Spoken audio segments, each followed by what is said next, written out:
अपादमौलिपर्यन्तां गुरूणामाकृतिं स्मरति न विघ्नप्रणश्यन्ति सिद्धन्ति च मनोरथः लक्ष्मीतनोतु नितरामितरामपीक्ष्मङ्गयत्वयं निगमशाकिशिखाप्रवालम् हैरम्बमम्बुरडम्बरचौर्यनिग्रहविघ्नाद्रिवीरशतदाधरुरन्दरन्दरः सर्वेषां स्वागतं हरि ओम्. So this is the Saṃskāra session for the 8th shloka. 8th shloka was a continuation after Rama started saying, started giving his reply. So the 7th was Adav Swavarnashrama Varnitah Kriyah. So we saw what are the Varnas, the Ashramas, and all that. That was a concept given by the ancient wisdom. Now, further, when we see the second concept that comes up is the 8th verse is Kriya Sharirodbhava Heturadrata Priya Priyautau Bhavatas Suraginah. So, Dharme Tarau Tatra Punah Sharirakam Punah Kriya Chakravadiriyate Bhavaha. Bhavaha. That is Saṃskāra. So, the concept of Saṃskāra, what is the Saṃskāra? That is very important because we'll find this mentioned in many of the Adhyatma texts. The reason why we need to understand this is primarily because on a scientific level, it is an explanation of how the creation itself occurred, how the manifestation of a creation occurred. And on the spiritual level, it is understanding what Kriya does to you and what indulgence does to you. So, Saṃskāra, Sara, Sar, Sar is the Dhatu. Sam is the Upasarga. So, the meaning means something that flows repeatedly. Sam is flows repeatedly. So, here the explanation for Saṃskāra is given in every religious thought, not text, religious thought. The text too will be given, but religious thought varies even within a particular umbrella term. That is, if we take the whole concept of Sanatana Dharma, the Astika Vidyas and the Nastika Vidyas, even there is a place for Saṃskāra. They give their own explanations. In that, you will find that the Buddhists say it is the reincarnation and escape from the dukkhas that one experiences, and it is a result of. There also they agree that it is a result of karma and ichha. So first there is a karma ichha, and then because of that a form takes place, and because of that form we find that there is more what do we say, there is more priya, that is whenever we start doing that karma, it creates more bank of credits, kind of a bank of credits. Like for example, I have done something bad to a person, that it creates a circle, a cycle where I need to get that particular karma phala. So it creates, now obviously it will not come to me directly. Gahana karmano vadihi. So it has to go through a certain process and then it has to reach me. So in that case, obviously it makes its own path, and along its path, it starts to manifest more things. So this whole concept, we find that it is very cyclic in nature. So when it is cyclic in nature, what happens is that the whole samsara has its own set of quicksand like nature. That means it won't let us get out of it. It keeps, even if I don't want to do anything, even if I don't want to do any kriyas. I explained before, when a person is in samsara, that he has to get involved. Say, I may not want to do it, but then I will get involved. So because of that one reason, what happens? Samsara is a very tricky thing to understand. So religiously, Buddhism mentions that it is cyclic, like it is karma, karma, ichha, and then etc. etc. Jainism goes a little bit further. It says that it is the cycle of birth and rebirths, but it goes to different realms, as in there is, we know about dimensions. I think very easier to understand in dimensions. So when there is two dimensions, it can be put on a particular graph sheet. There is the x-axis and the y-axis, sorry, x-axis and the y-axis. So therefore there are two attributes that define a particular structure, the height or any, it can be anything, but it's only two attributes. If I add one more dimension, volume, then it becomes a 3D figure. It becomes the third dimension. So something that is more um, uh, something that has to exist in a different realm. It's not possible for 3D figures to exist in 2D realm, plane. So therefore, what happens? The laws of the 2D will not be applicable to 3D and vice versa.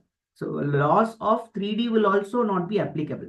Therefore, usually what happens when we are dreaming, a dream is also another plane, a plane of existence.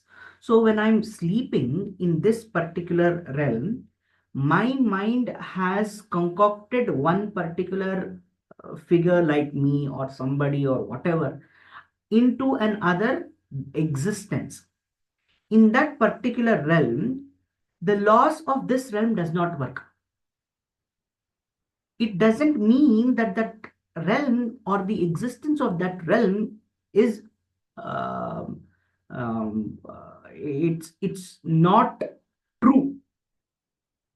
For example, there is this parallel existence story also. Like we can experience it actually, regardless of the story, we can experience it. What the story is also, I will tell you. But the experience is such that, for example, I'm sleeping, I'm having a nightmare, let us say, I've seen something scary. When whatever has, if my mind is has concocted something which is not real, for example, if we don't, we let us consider that the dream world is not real. If I do that, then whatever happens in that particular plane must not affect me over here, right? It should not affect me. But it so happens that when I see a nightmare over there, something horrible, something scary I am seeing, the reaction of that is actually felt in this world. So there is a connection for us in different planes. There is a story that I was talking about, is that of Lord Venkateshwara, Tirupati. So it so happens that Bakula Devi is the mother of Srinivasa. So it so happens that she is a Rishini, she's a yogini, and then she's in a hermitage. And she's taken over by the Shishyas and all those, all the whoever stays with her in that ashrama.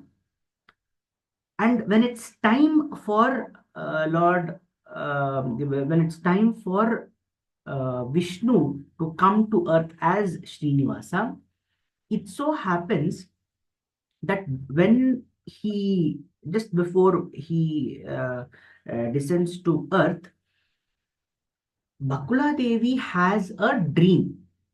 The dream is that she has been married, she has a child, a baby, and she is ecstatic about it. She's very happy about it.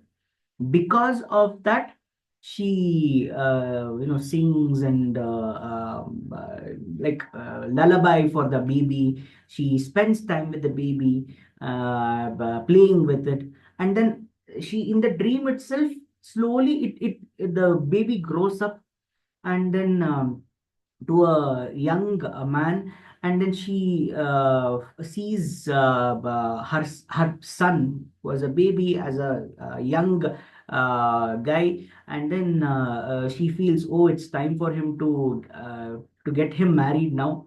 And then when she is thinking about this, uh, he disappears. That is the sun, he disappears, the Akriti disappears. And then she wakes up in this plane, she wakes up suddenly. She wakes up and she feels a lot of grief, immense grief. Like when we lose our own kids, the grief that we feel, the paranoia that we feel, she starts feeling like that, which doesn't make any sense because she knows it was a dream. It doesn't make any sense. So she gets extremely, she's not able to get out of that grief, and she's missing her son a lot. But she never had a son. In this plane, she never had a son. So she doesn't understand what that emotion is. So she then goes to her guru and then asks, what is happening? Why am I feeling so bad about an incident that did not happen in this, did not happen at all? Then it is Varahamurthy who says, no, this has happened. It has happened in your head. It has happened in a different plane. It was of a Purva Janma karma that she was born as Devaki, and she, um, uh, sorry, no, not Devaki, Yashoda. She was born as Yashoda, and she adored Krishna a lot. And Krishna, what happens in, we learn that Krishna, after the age of 16, he leaves Vrindavan and he never returns. And as a mother, Yashoda is extremely desirable to, she desires to get uh, Krishna married. She wants to experience her son's marriage, and that ichha is not fulfilled because Krishna leaves Vrindavan at a very young age. So, considering this, her ichha remains, and therefore her sharira takes the form of Bakula Devi. That is, her Atma, which is Ichuk to see her son's marriage, because that Ichha has not been completed with the previous Sharira of Yashoda Devi, therefore that Atma gets the Sharira of Bakula Devi. And then now, as a Bakula Devi, she is a yogini. There is no sun and all those things. So obviously, how is it possible? But that ichha, that prarabdha karma, that culmination of that ichha is so strong that the Lord, when he comes down, she is given that premonition in through a dream, and the dream is so strong. That is, in terms of emotions, it is so strong because it does exist even on a plane, on a different plane. It does exist. It might be kshanika, it might be momentous, but it does happen. And therefore the grief is extremely uh, strong because her emotional connect with her son, Narayana or Krishna, is so strong that even now she feels that she has lost her son. So when Varahamurti explains this, he says, now Narayana has descended to this realm, to this earth, to Bhumi. Now, when he has descended for a reason. Now you will get that fortune of getting him married. That will fulfill your ichha. Now, there are two things that we need to understand. One is the whole Kriya Sharirod Bhavahetu Radrita. All right. So, Bhavahetu Adrita. So, one thing is sure that through Bakula Devi, we can easily see that Ichha actually gives rise to a Sharira. Had it not been for that, actually, we'll find it through the Puranas. If we see, we will see the different avatars or different punarjanmas which has been prophesized.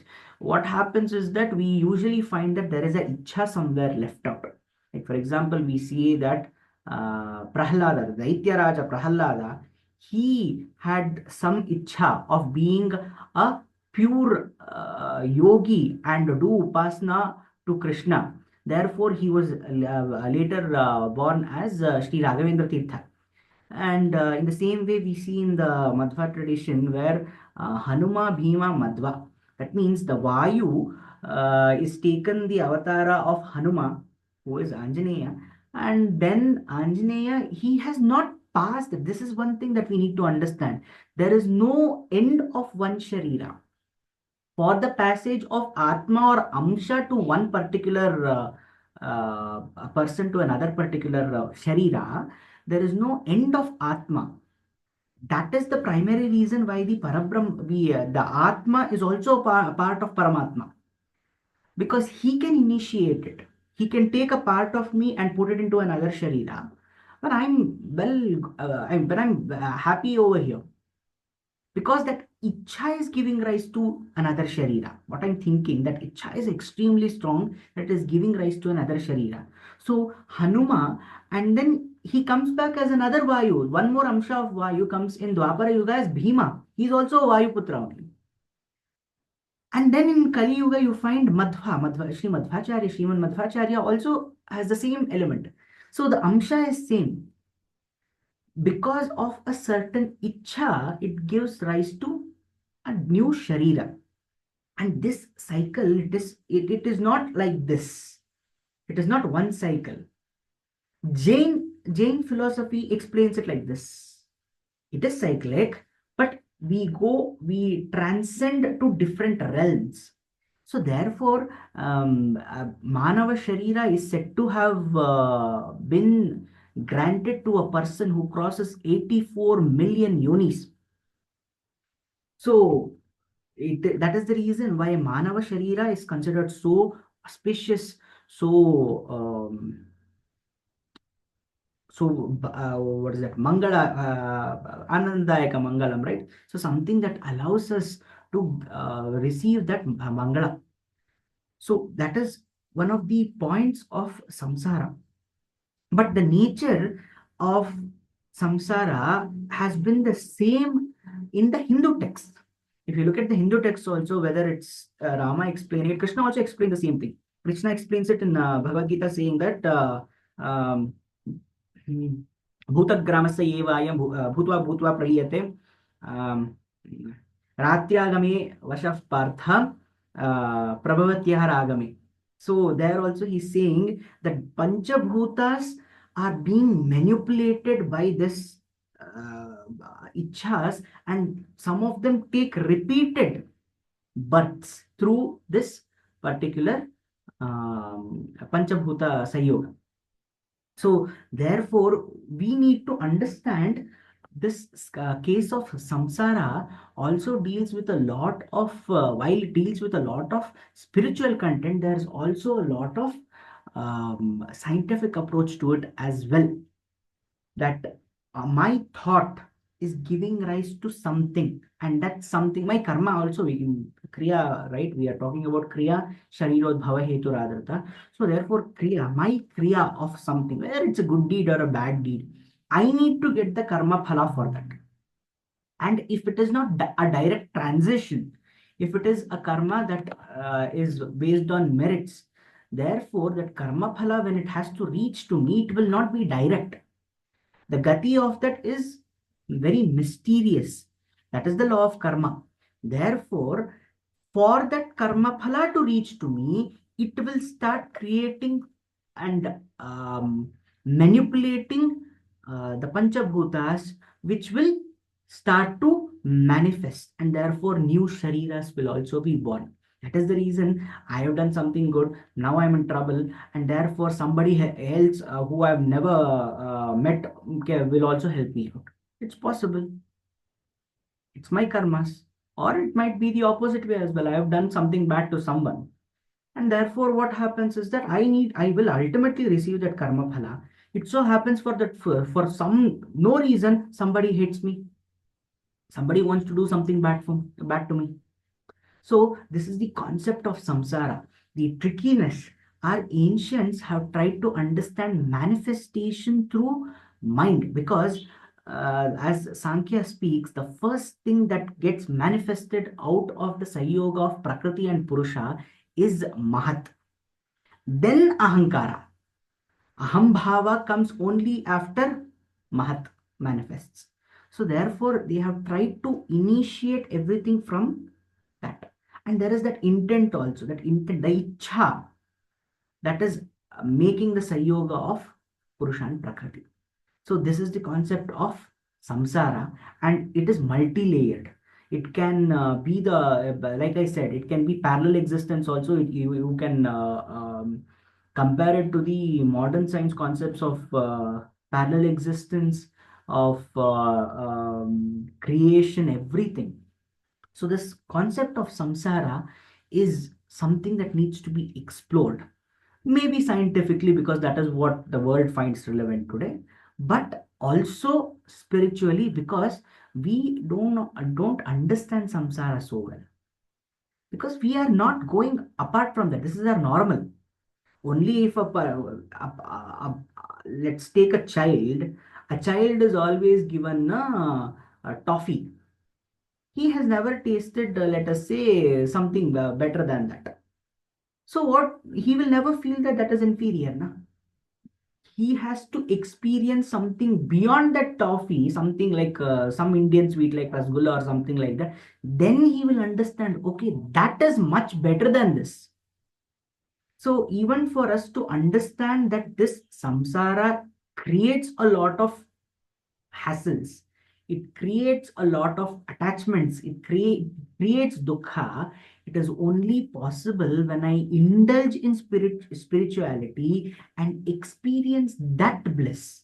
That's Satchidananda, Sat Chit Ananda. When I experience that bliss, then I understand that whatever I'm experiencing in terms of samsara is not the best form of happiness. That is the reason I will say that yes, I will advocate for the fact that I have to think about foregoing the samsara. This is a very important concept of ancient wisdom. So samsara is the samskara of the eighth shloka of Sri Rama Gita. So with this, we end this session. स्वस्ति प्रजाभ्यः प्रतिपालयन्तां न्यायेन मार्गेण महीमहीषा गोब्राह्मणेभ्यो शुभमस्तु नित्यं लोकाः समस्ताः सुखिनो भवन्तु कायेन वाचा मनसेन्द्रियैर्वा बुद्ध्यात्मना वा प्रकृते स्वभावात् करोमि यद्यत् सकलं परस्मै नारायणायेति समर्पयामि।